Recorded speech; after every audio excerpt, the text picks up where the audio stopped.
কিছু গঠন করা, অ্যাকচুয়ালি ট্রান্সফর্ম করা এবং সেটাকে ঝান্ডা গেড়ে দেওয়া। আমরা বলি না, একদম জয় পতাকাটাকে গেড়ে দিয়েছে। কেতু হচ্ছে সেটা, as per Phaladeepika, as per Mansagari. Ketu হচ্ছে ট্রান্সফরমেশনের মূল কারক গ্রহ।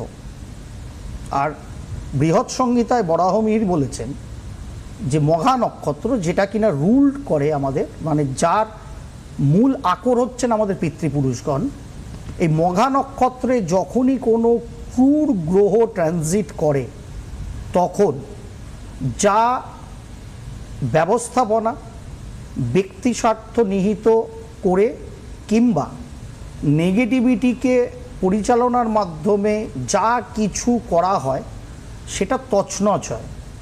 এবং সেইটায় সিংহরাশির ঘর, সিংহরাশির ঘরটা কার আমরা জানি, রবিদেবের ঘর, সিংহরাশির ঘরটা। সুতরাং রবিদেব কে? রবিদেব হচ্ছেন রাজা। সুতরাং সিংহ রাশির ঘরটা প্র্যাকটিক্যালি কিন্তু সিংহাসন, কারণ রাজার ঘর তো ওটা, রবিদেবের ঘর। আমাদের এই জোডিয়াক সিস্টেমের রাজাই হচ্ছেন রবিদেব, সকল শক্তির আধার। সেখানে কেতুদেব সেই পিতৃব্য নক্ষত্র মঘাতে গতকাল থেকে ট্রানজিট শুরু করেছেন, যেটা তার নিজস্ব নক্ষত্র। সিংহ রাশির ঘরে মঘা নক্ষত্রে কেতুদেবের এই ট্রানজিট অ্যাজ পার বরাহমিহির বৃহৎ সংহিতা যা কিছু ব্যক্তিগত, কুক্ষিগত, নেগেটিভ, অপ্রাসঙ্গিক, অপশাসন, সারা ওয়ার্ল্ড ওয়াইড বলছি, একদম পশ্চিমবঙ্গের মতো করে খালি ভাববেন না, কিন্তু ওয়ার্ল্ডলি ভাববেন, কারণ জোডিয়াক সিস্টেমটা খেলছে ওয়ার্ল্ডলি। পশ্চিমবঙ্গকে ভাববেন না এটাও আমি বলছি না, কারণ পশ্চিমবঙ্গ তো ওয়ার্ল্ডের বাইরে নয়। কেউ কেউ ভাবতে পারেন পশ্চিমবঙ্গ ওয়ার্ল্ডের বাইরে, কিন্তু পশ্চিমবঙ্গ তো ওয়ার্ল্ডের মধ্যেই, অন্তত আমাদের এই সৌরজগতের মধ্যে, তাই না?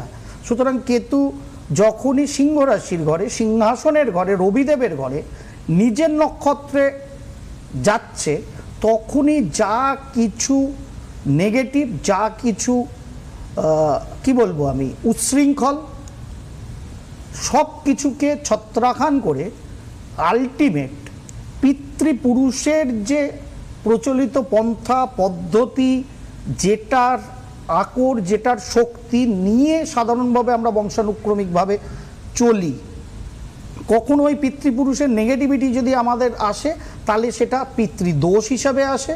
আর যখন পিতৃপুরুষের সুকর্মের ধারা আমাদের মধ্যে প্রবাহিত হয় বংশানুক্রমিকভাবে, তখন আমাদের বংশানুক্রমিকভাবে আমরা যারা বংশধর আছি তারা সেটাকে সুচারু